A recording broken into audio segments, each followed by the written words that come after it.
Welcome. Take a moment. If you're listening right now, you're probably carrying more than you admit.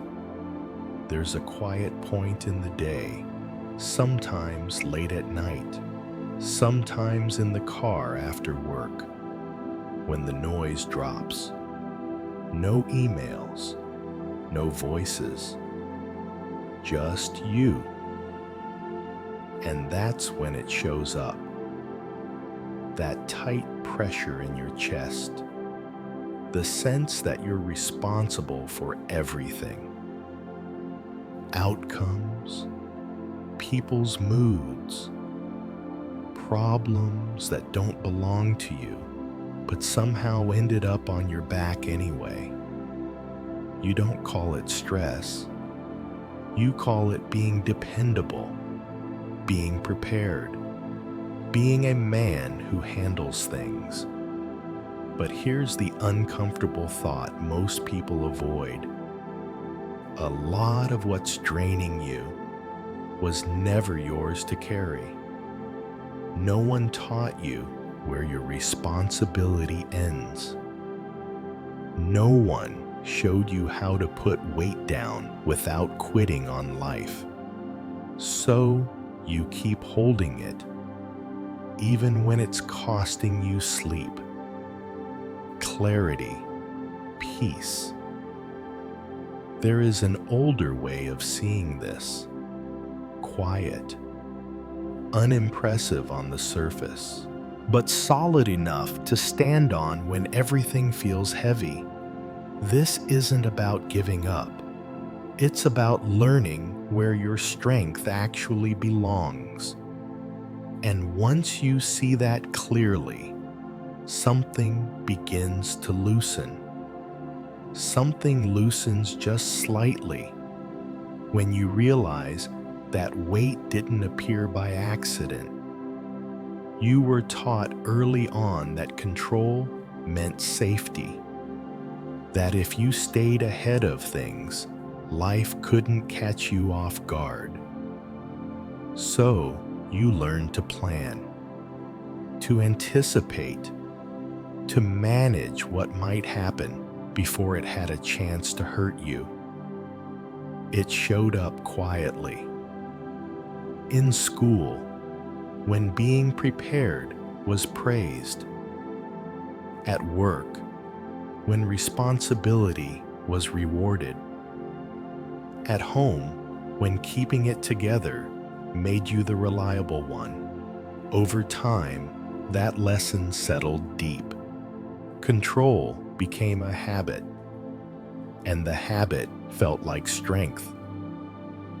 You learned to watch people closely, read the room, adjust your tone, fix problems before they grew teeth.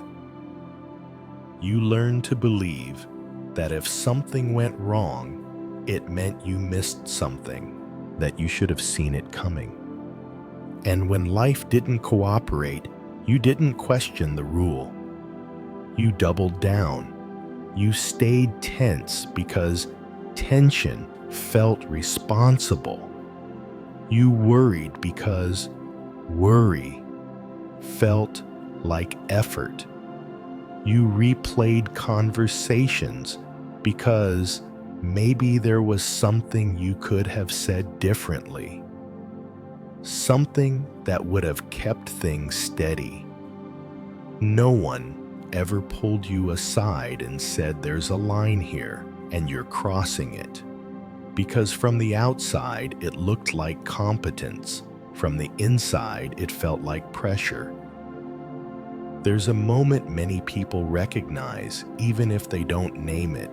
Driving home after work, hands still tight on the wheel, jaw clenched for no reason, mind running through tomorrow, next week, next month. Nothing is happening. And yet your body hasn't stood down. That's the cost of confusing control with safety. The Stoics noticed this long before modern life made it fashionable. They observed that the mind doesn't break from hardship alone. It breaks from trying to command what was never under its authority. They drew a quiet distinction, not dramatic, not moral, just precise. Some things are yours to govern.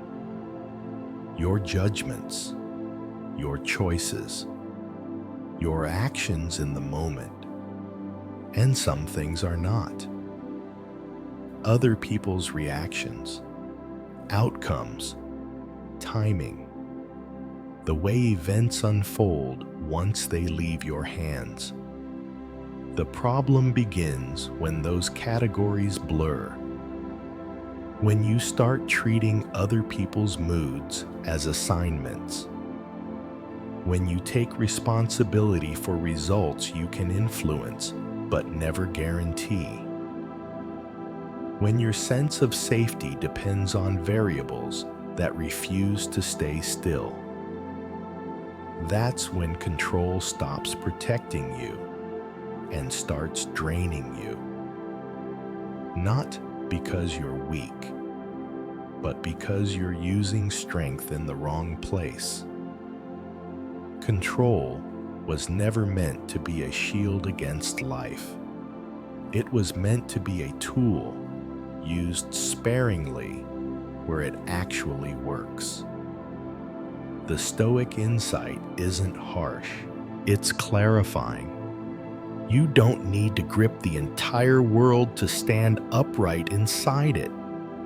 You don't need to manage every outcome to remain steady. You only need to know with honesty what is truly yours to carry. And once that question lands, once you stop answering it automatically, the pressure you've been calling normal starts to look different. Not inevitable, not required, just misplaced. That realization doesn't fix everything, but it creates space.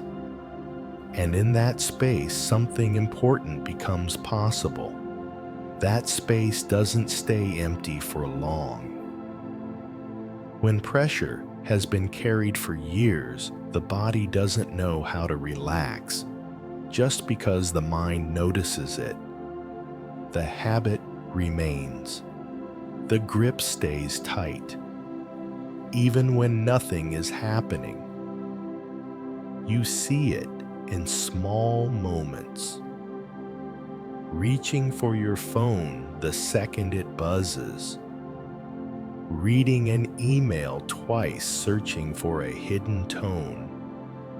Mentally preparing an answer to a question no one has asked yet. Control doesn't announce its cost loudly. It collects quietly. Sleep becomes lighter. Not because the day was hard, but because the mind refuses to shut the door. Conversations replay themselves long after they end. You wake up tired even when you went to bed early. Outwardly, everything looks fine. You're doing what's expected, showing up, handling things. Inside, something is always braced. That's the first price. Your nervous system never stands down. The second cost is harder to notice. You become reactive without realizing it. When you try to control outcomes, you start watching for threats everywhere. A delay feels personal. Silence feels like rejection. Disagreement feels like instability. So you lean in harder. Explain more than necessary. push conversations toward resolution. Try to fix feelings that aren't yours to fix. It looks like engagement. It feels like effort, but it slowly erodes something important: your clarity. The Stoics described this without blame. They noticed that the mind becomes unsettled when it treats uncertainty as a problem to eliminate rather than a condition to live with. When you try to control what lies outside you, your attention scatters. It's pulled toward what might go wrong instead of what needs to be done. Your judgment becomes reactive instead of deliberate. You start responding to life as if it's an emergency. That's the deeper cost, not exhaustion, but distortion. You begin making decisions under pressure that was never required. You speak when silence would have served you better. You act quickly when waiting would have revealed more. And slowly, almost imperceptibly, your sense of proportion fades. Small problems feel heavy. Minor friction feels threatening. Your inner world mirrors the instability you're trying to prevent. This is the paradox the Stoics pointed out. The more you try to secure peace by controlling externals, the more fragile peace becomes. Because peace built on control depends on everything cooperating. And life doesn't cooperate. People change their minds. Plans fall apart. Effort doesn't always lead to reward. So the mind stays alert, scanning, predicting, bracing. Not because danger is present, but because control has trained it to expect danger. There's a moment when this pattern becomes visible, usually not during crisis, but during stillness. You sit down. Nothing demands your attention, and yet your chest feels tight. That tension isn't coming from what's happening. It's coming from what you've been trying to manage. The Stoic insight here is simple but not easy. The mind becomes heavy when it carries responsibilities it was never designed to hold. You were never meant to regulate the world, only your relationship to it. Control, when misapplied, doesn't make you strong. It makes you busy inside. And when that becomes clear, another question quietly forms. If this is what control has been costing you, what might happen if you stopped using it where it doesn't belong? That question doesn't demand an answer right away, but it changes the direction of the conversation, and that matters. That question doesn't fade. It stays with you. And if you sit with it long enough, you start to notice something you hadn't named before. There's a line. It isn't marked. No one points it out. But you cross it all the time. You feel it in the moment right after something happens. A comment, a delay, a look that doesn't match your expectation. There's a brief pause, barely a second, and then you step over. You take responsibility for how someone else feels. You assume the outcome means something about you. You start adjusting, explaining, rehearsing, fixing. Not because anyone asked you to, but because it feels automatic.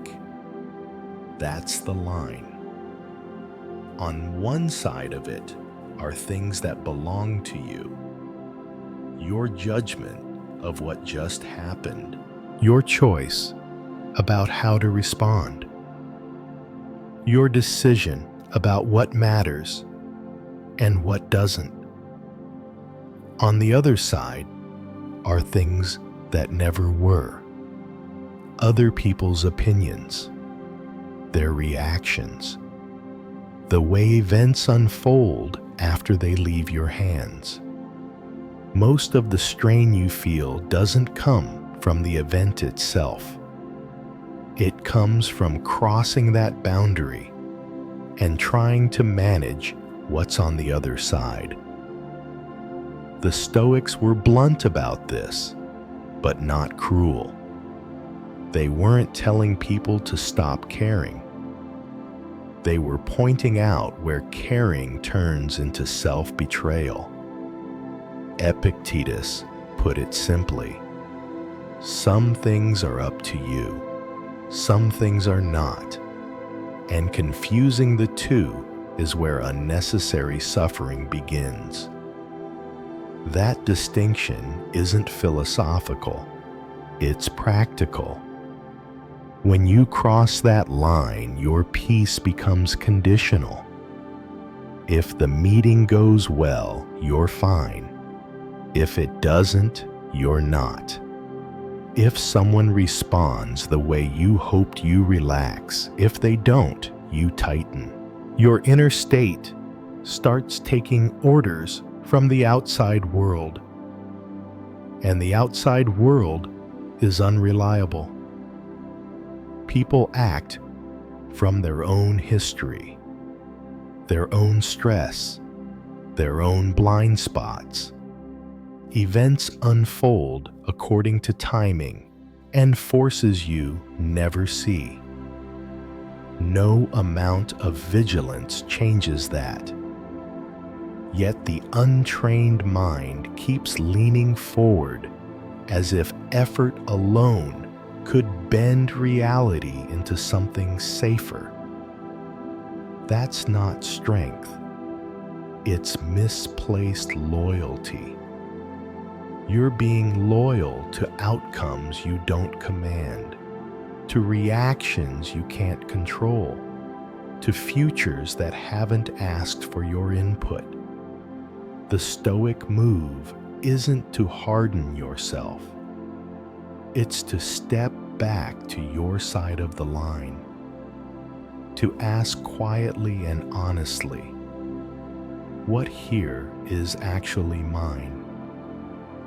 Not what affects you, not what you care about, but what you truly govern. Your judgment, your intention, your action in this moment. Nothing else. When that becomes clear, the boundary sharpens. You still notice what happens.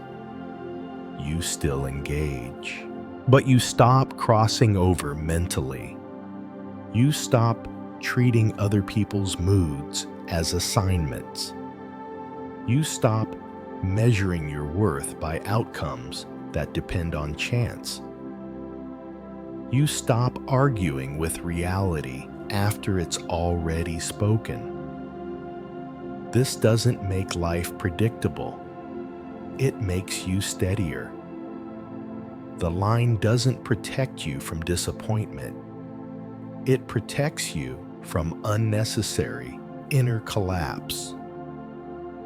And once you see where it is, once you feel how often you step past it, something changes. Not all at once, but enough to matter. You begin catching yourself at the edge, right before you cross, right before you take on weight that isn't yours. And sometimes you choose not to step over. That choice is quiet. No one applauds it. But it marks the beginning of a different kind of strength, one that stays on its own ground.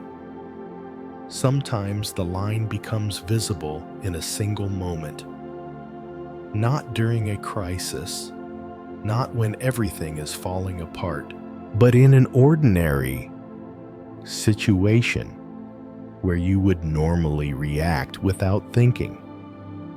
A comment lands wrong. A message comes in colder than expected. A decision is made without you in the room. You feel it immediately. That familiar surge in the chest, the tightening in the jaw, the impulse to respond, correct, defend, explain. Your fingers hover over the phone.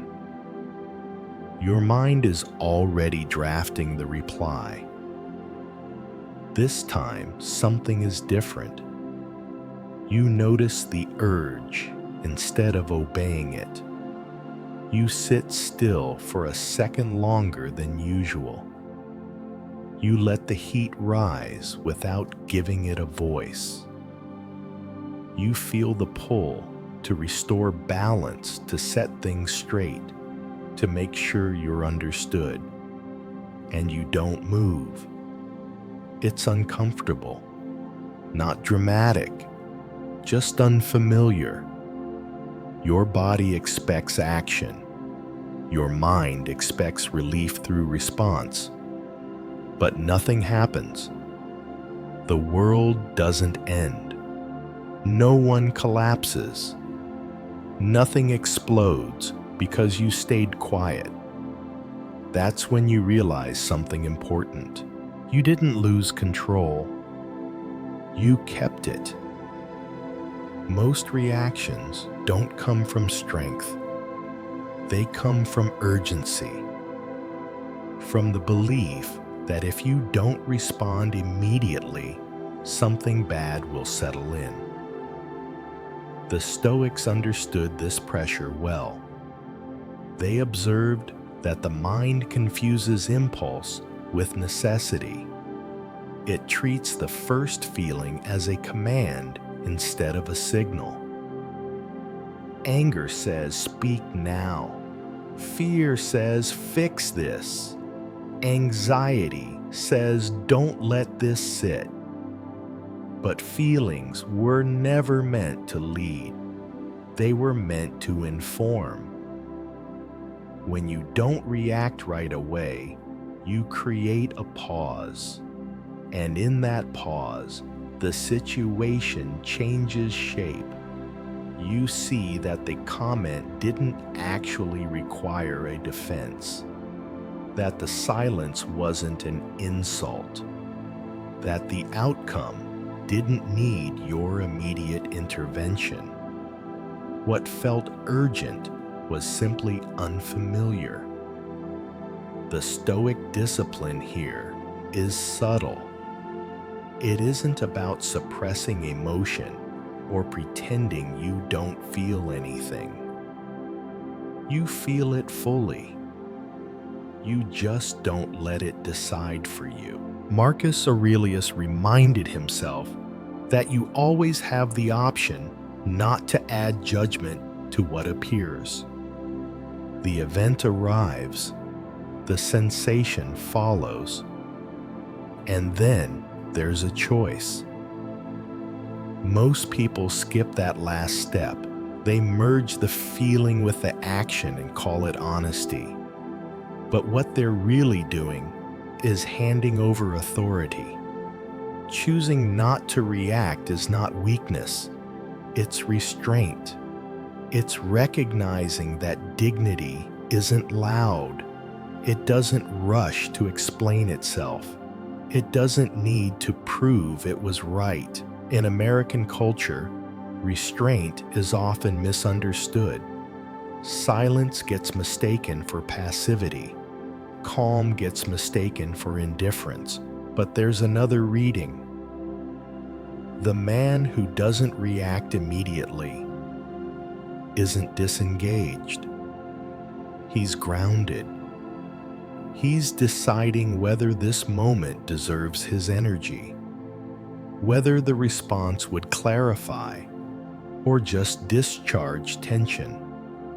That decision happens quietly, inside. And when you choose not to react, something settles. Your breath slows. Your thoughts organize themselves. The situation loses some of its power over you. Not because it changed, but because you did. You stayed on your side of the line. You acted where action belonged. You held where holding was strength. That moment doesn't announce itself as a breakthrough. No one notices. But later, you realize you're lighter, less scattered, more intact. That's when it becomes clear. Not reacting didn't cost you anything. Reacting would have. And once you felt that difference, you don't forget it. You start recognizing other moments where silence is an option, where waiting is wiser, where restraint protects something valuable inside you. That's not withdrawal from life, it's command. And it begins simply with the choice to stay still. Staying still changes something. And once you feel that change, a new fear often appears. If I don't react, if I don't grip this, if I don't stay emotionally involved, won't I become cold? That worry is common, especially in a culture that equates caring with intensity, where passion is loud, where engagement means immediate response, where silence can be read as distance.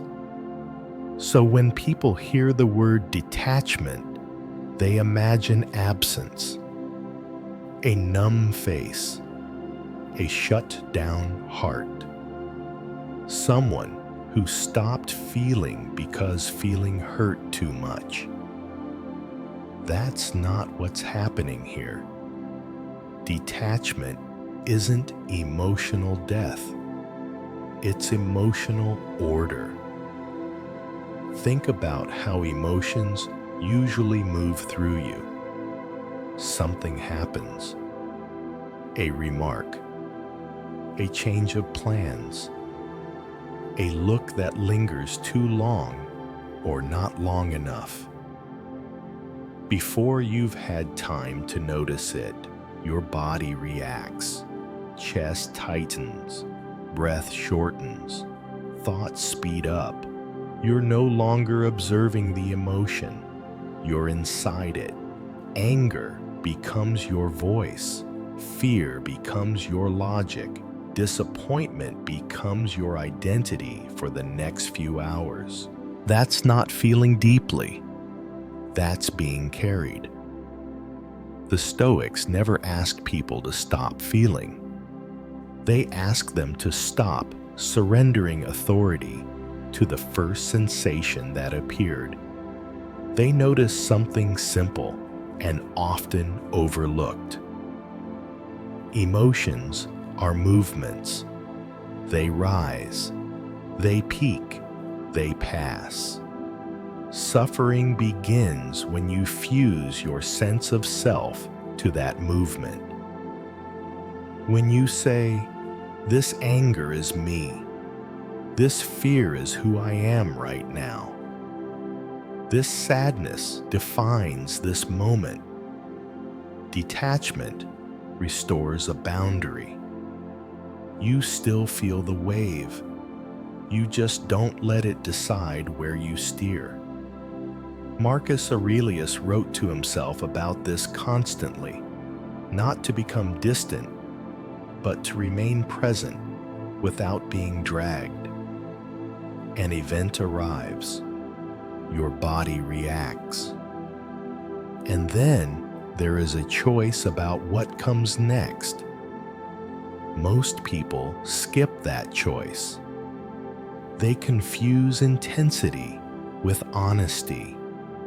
They believe that expressing everything immediately is authenticity.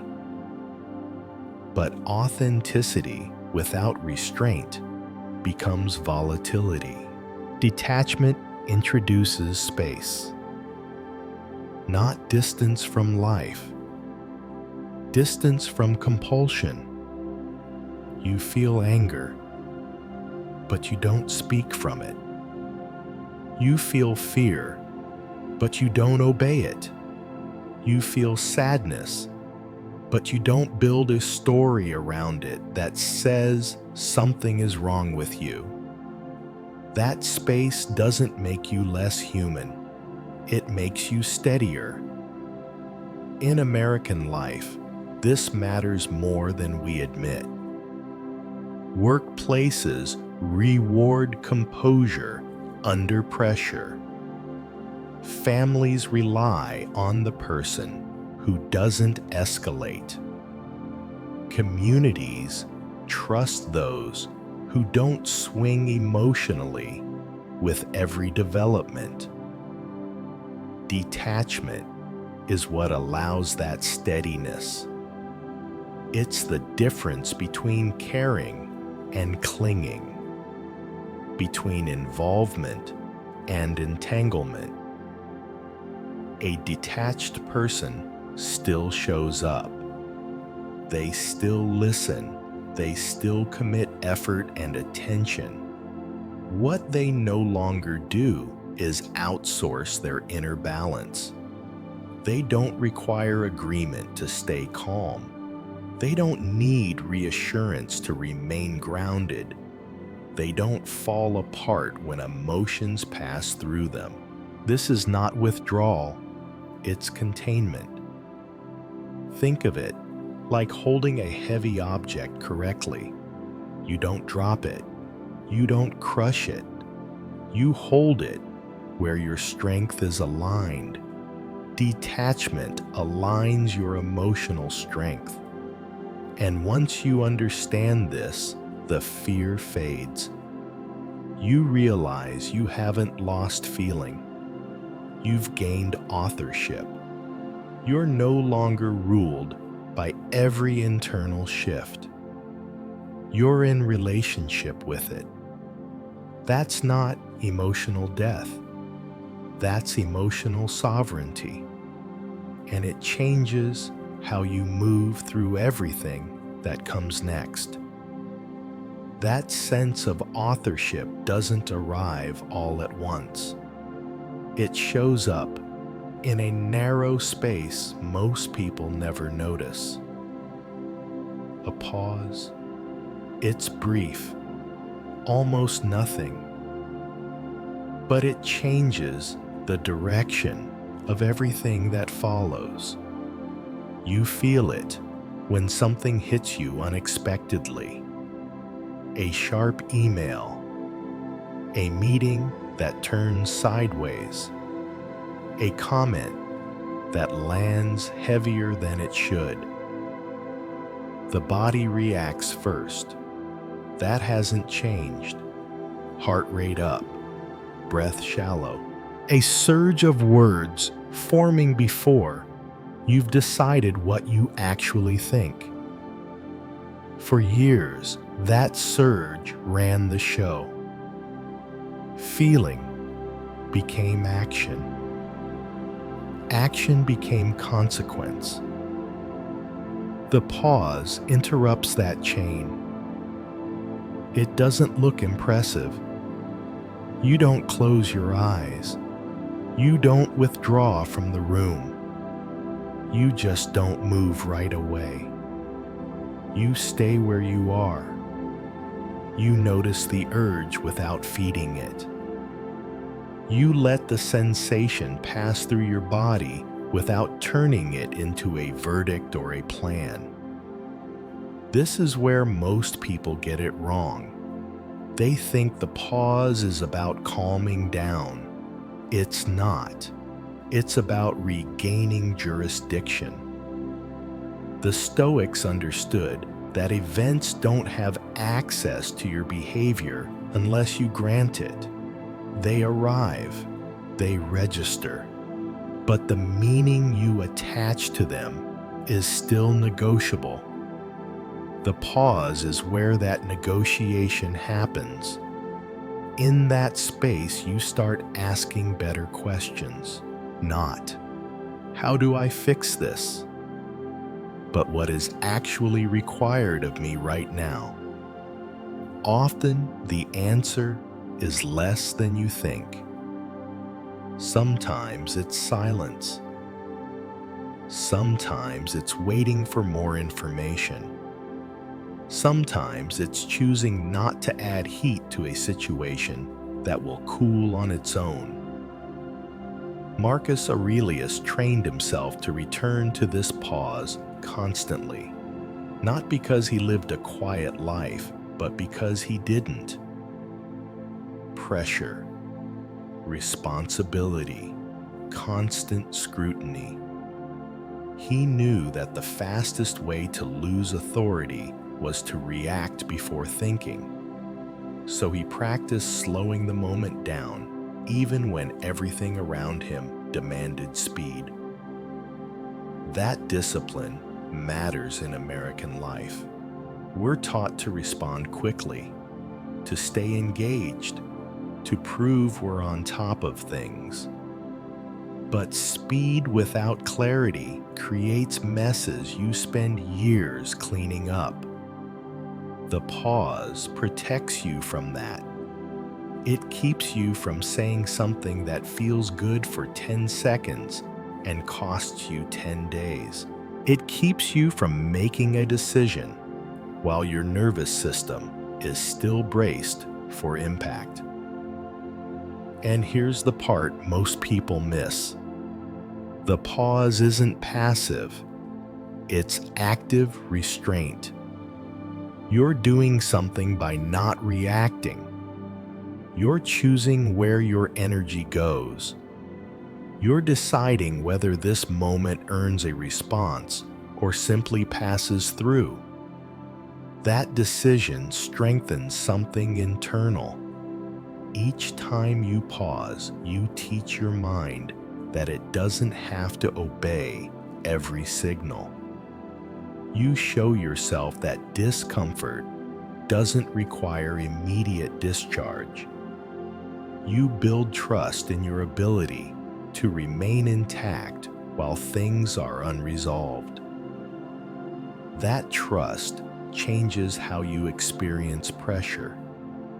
Situations that once felt urgent start to feel manageable. You stop escalating minor friction into major internal events.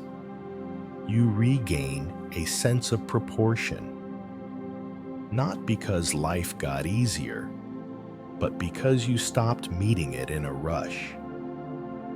The pause also reveals something else.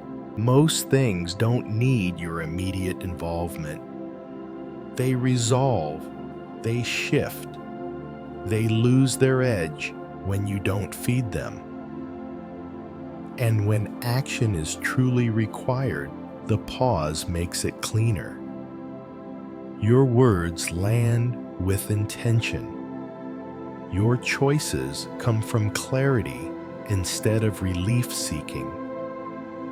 This is how emotional sovereignty becomes practical. Not through long reflection, not through isolation, but through a small, repeatable moment of restraint. You don't have to master it all at once. You just have to notice the next moment when you're about to react, and wait just long enough to choose. That pause doesn't remove you from life. It places you squarely inside it, on your own terms. Waiting long enough to choose changes what you notice next. Once the pause becomes familiar, a quieter question starts to guide your attention. Not what you feel, not what might happen, but where your energy actually belongs.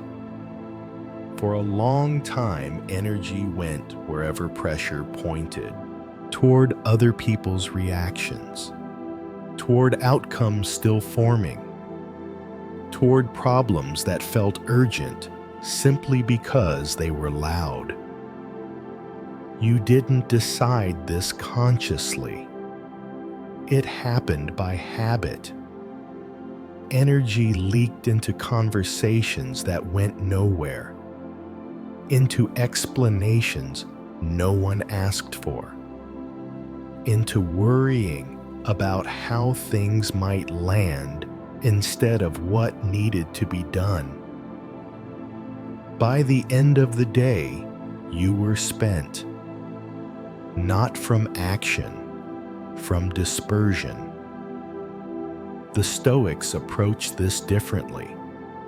They treated attention as something finite, something to be placed deliberately, not scattered reflexively. They asked a simple question before investing effort. Is this within my command?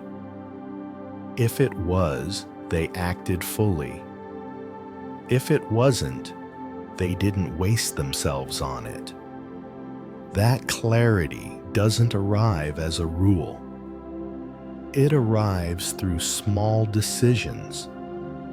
You notice an urge to argue and choose not to. You feel the pull to check in again and let it pass. You stop explaining yourself to someone who isn't listening. Nothing dramatic happens, but something subtle shifts. Energy stops leaking. You begin placing it where it actually produces results. Into preparation instead of speculation. Into your work instead of other people's approval. Into the quality of your response instead of the outcome it might create. This doesn't make you indifferent. It makes you precise. In American life, precision matters. Time is limited. Pressure is constant. Distraction is everywhere. When energy is misplaced, everything feels heavier than it needs to be. When it's placed well, effort compounds. The Stoics understood that you can influence outcomes without chasing them. You can commit fully to what's yours without clinging to how it turns out. They separated effort from attachment. You do the work. You speak clearly. You act in alignment with your values. Then you let the rest unfold without dragging it back into your mind for review. That's where most people struggle. They keep revisiting what they've already done, replaying it, adjusting it mentally, trying to control it after the fact. That's energy spent in the wrong place. Once something leaves your hands, it no longer belongs to you. Carrying it past that point doesn't make you responsible. It makes you stuck. So you start making a quieter set of choices. You invest energy in your character instead of your image, in your standards instead of your reputation, in your actions instead of your predictions. You notice how much relief comes from not chasing resolution immediately. How many situations soften when you stop forcing them. This doesn't mean nothing matters. It means fewer things do. And the ones that matter most get your full attention. Your tone, your timing, your follow-through, your ability to remain steady when things are unresolved. That steadiness becomes noticeable. People feel it even if they can't name it. Conversations change. Conflicts lose momentum. Your presence carries less urgency and more weight. Not because you've withdrawn, but because you're no longer scattered.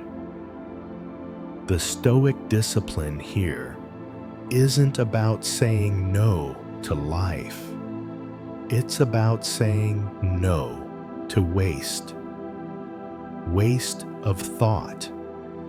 Waste of emotion. Waste of effort on what refuses to move. When energy is placed where it belongs, life simplifies. Not because there's less happening, but because you're no longer pulled in 10 directions at once. You know what to engage. You know what to release. And that knowledge frees up something you haven't felt in a while. Capacity. Capacity to think clearly. Capacity to act deliberately. Capacity to remain present without being consumed. This is what happens when energy stops leaking into places it was never meant to go.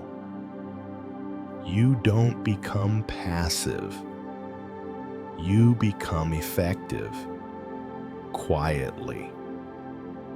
Effectiveness changes how your inner world behaves. When energy is placed where it belongs, something unexpected happens. Your mood stops waiting for approval.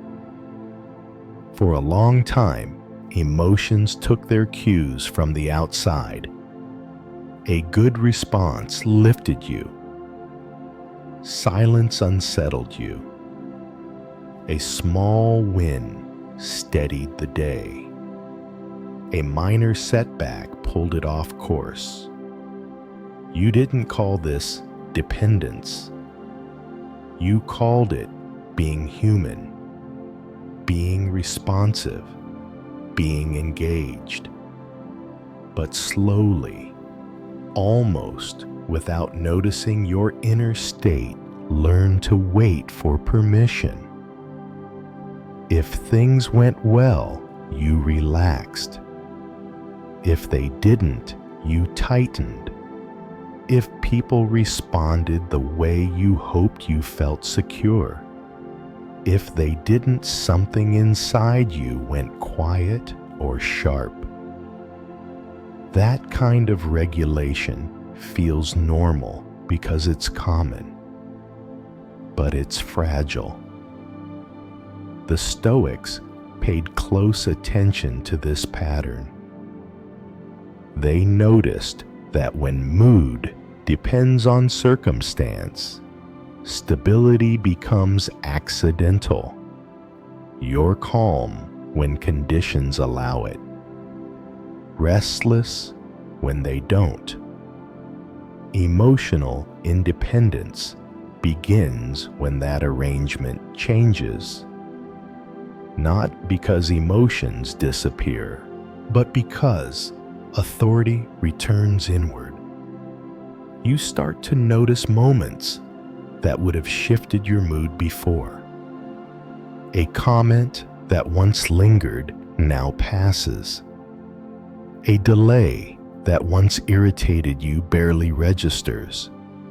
A lack of recognition no longer spoils the work itself. This doesn't happen because you stopped caring. It happens because you stopped outsourcing your balance. Marcus Aurelius wrote about this constantly, not as a theory, but as maintenance. He reminded himself that the mind has the power to withdraw judgment at any moment. And when judgment withdraws, suffering loses its grip. The world still delivers information. It just no longer delivers commands. You feel disappointment without spiraling. You feel irritation without escalation.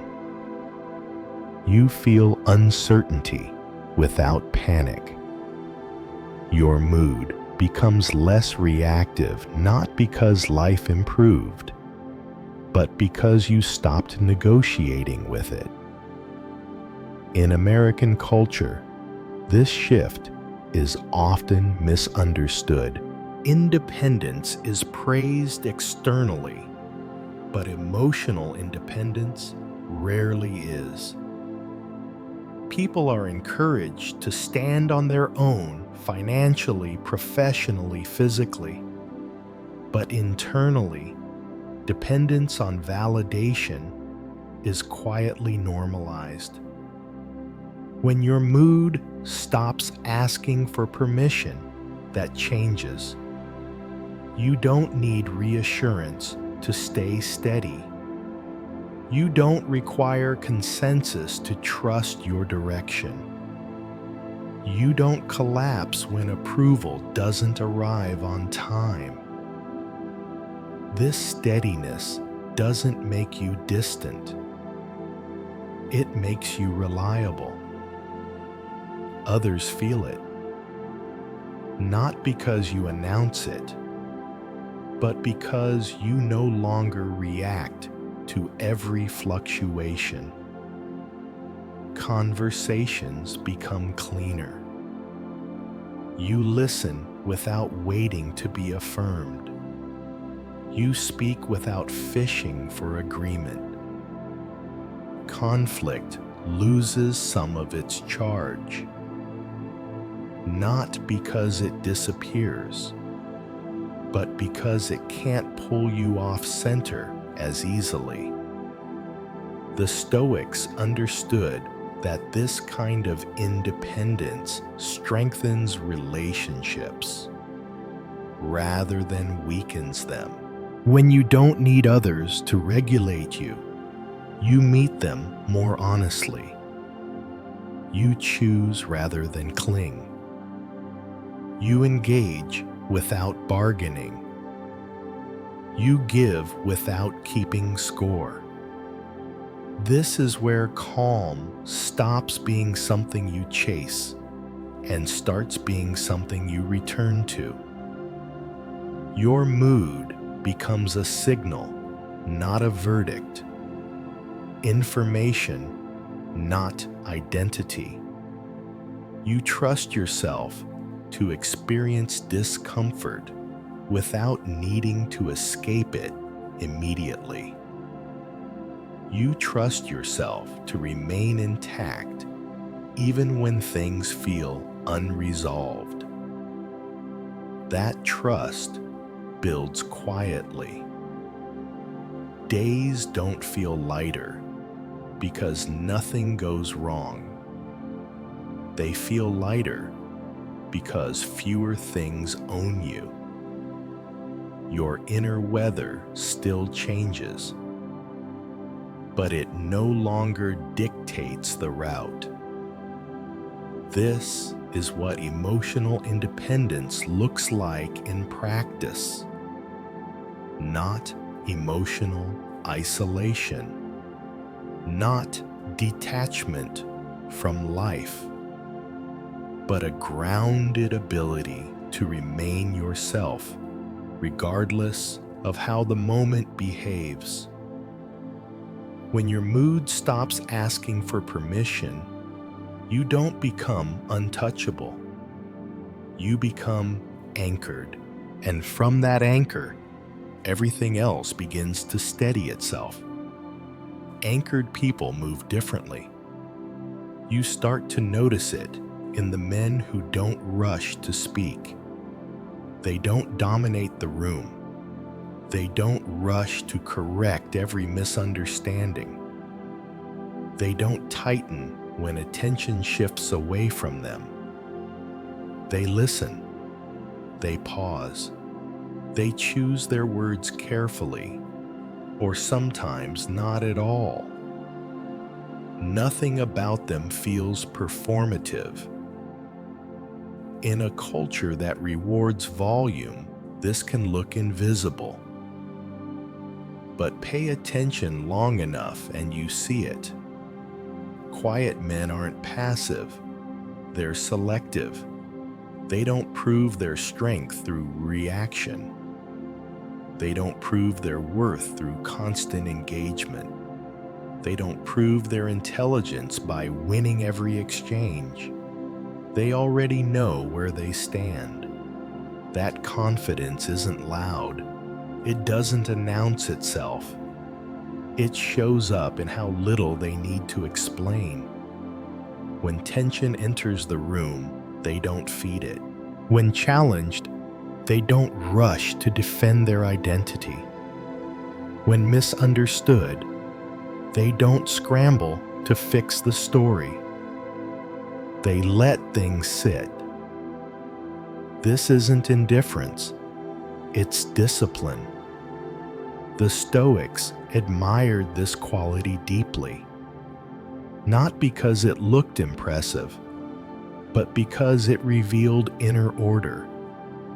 A person who knows themselves doesn't need constant confirmation. They don't negotiate their self-respect with every opinion. They don't hand over authority to whoever speaks the loudest. Marcus Aurelius wrote about this without drama. He reminded himself that it's possible to live well without explaining yourself to everyone. That dignity doesn't require an audience. In American life, this runs against the grain. You're encouraged to sell yourself, to justify your position, to defend your choices publicly. But constant self-defense creates a subtle dependency. Your sense of worth starts to lean outward. Your calm becomes conditional.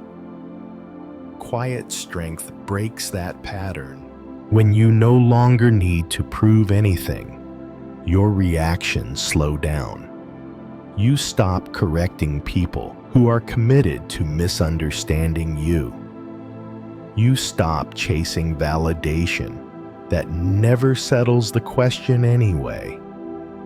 You measure yourself by your own standards. Did you act with integrity? Did you keep your word? Did you place your energy where it mattered? That internal metric changes everything.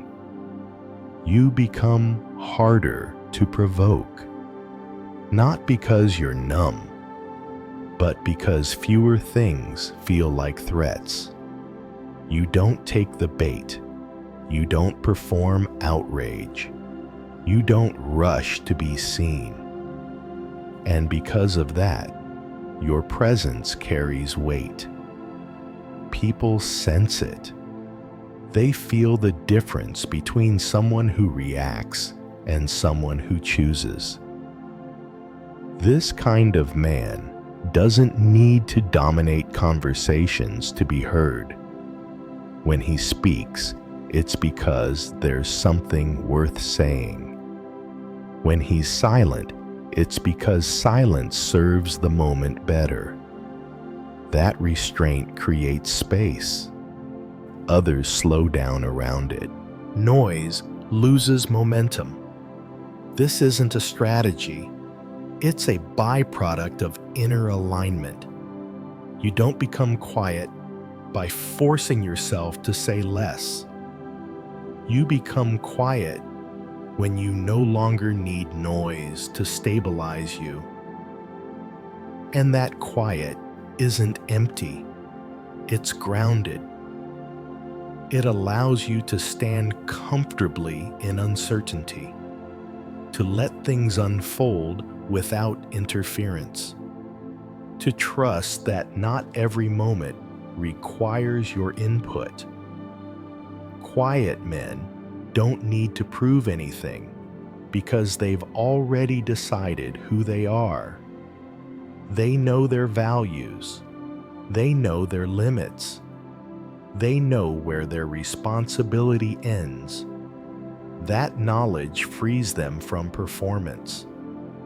And in a world full of noise, that freedom is unmistakable. It doesn't demand attention. It earns respect without asking for it. That quiet strength doesn't need a finish line. It settles into a place you can return to.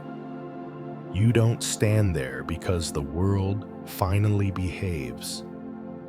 You stand there because you know where your power actually is. Not in outcomes, not in other people's moods, not in how quickly things resolve. It's in how you meet the moment that's in front of you. There's a shift that happens when you stop chasing control and start choosing position. You stop leaning forward into what might happen. You stop bracing against what already has. You stand. You stand in your judgment, in your response, in the way you carry yourself when no one is watching. That doesn't make life predictable. It makes you reliable. You still act. You still care. You still commit effort where effort belongs. What changes is what you stop doing. You stop arguing with reality after it's already shown up. You stop negotiating your peace with variables that refuse to settle. You stop handing your inner balance to whatever happens next. The Stoics never promised immunity from difficulty. They promised something more practical: freedom inside difficulty. They understood that power isn't about shaping the world to your preference. It's about remaining intact, regardless of how the world moves. That's why they place so much emphasis on character, on judgment, on restraint. Those are things no one can take from you. When you stand where you actually have power, pressure changes texture. It doesn't disappear, but it no longer defines you. Disappointment still arrives. So does uncertainty. So does loss. But they don't own the center anymore. You meet them with presence instead of panic, with clarity instead of collapse, with steadiness instead of urgency. That steadiness is quiet. It doesn't announce itself. It shows up in how quickly you return to yourself. You don't need to explain your calm.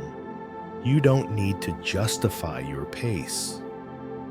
You don't need to prove that you're unaffected. You know what you're responsible for. And just as important, you know what you're not. That line stays clear now. Your energy goes where it matters. Your attention follows intention instead of noise. Your mood belongs to you, not to the room. This isn't detachment from life. It's alignment with it. You're fully present, but no longer exposed. You can care deeply without clinging. You can feel strongly without being carried. You can act decisively without needing certainty. That's what it means to stand in your power, not dominance, not control, position. And once you've felt that position, you don't need reminders. Your nervous system already knows the difference. So when the next moment arrives, and it will, when something presses for a reaction or pulls for your attention, you'll recognize the choice. You'll know where to stand. Take that with you. Move through your days with less tension and more clarity. Place your energy deliberately. Let the rest unfold without dragging it inside. That's not resignation. That's strength. And it's available to you whenever you choose to stand where you actually have power.